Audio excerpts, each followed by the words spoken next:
kekuatan politik Anies Baswedan semakin terus dikonsolidasikan.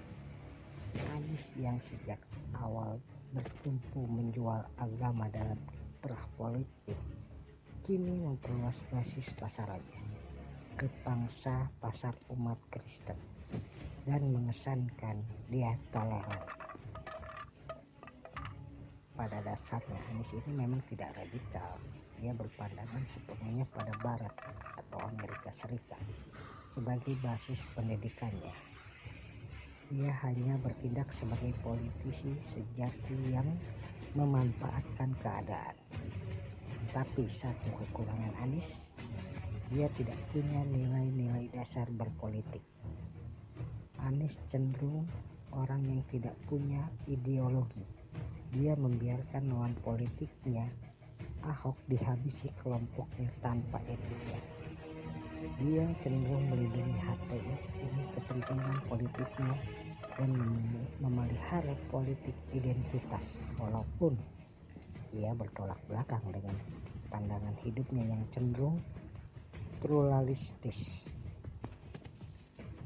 Ini berbahaya karena Anies sama sekali tidak mengedepankan etika dalam pertarungan politik. Ditambah lagi ketidakmampuannya bekerja setelah menjabat menjadi handicap paling besar Anies. Dia lemah dalam soal reputasi pekerjaan dan sangat jauh sekali bila dibandingkan dengan reputasi Jokowi dan Ahok dalam pekerjaan. Keunggulan Anies adalah ia punya waktu mengkonsolidasi, sementara lawan politiknya saling menunggu momentum. Anies sudah terang-terangan bekerja untuk jadi capres 2024. Prabowo nggak enak sama Jokowi kalau kampanye terbuka. Sementara posisi Jokowi juga 50-50 apa bisa maju lagi 2024 mengingat blunder Luhut yang fatal.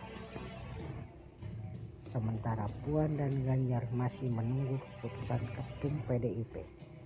Lalu lawan-lawan politik lainnya mati kutu karena survei yang rendah, seperti AHY yang masih mencari partai dari kelompok besar, atau Muhaimin yang seperti dibuang dalam pasar politik Indonesia.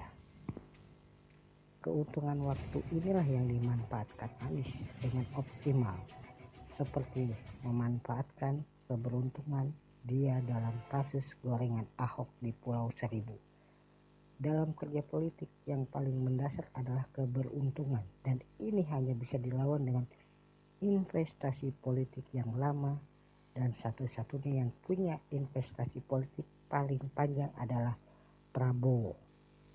Tapi satu hal kelemahan Prabowo, ia selalu sial dalam putaran politik sepanjang hidupnya, seperti kasus 1998, 2014, dan 2019.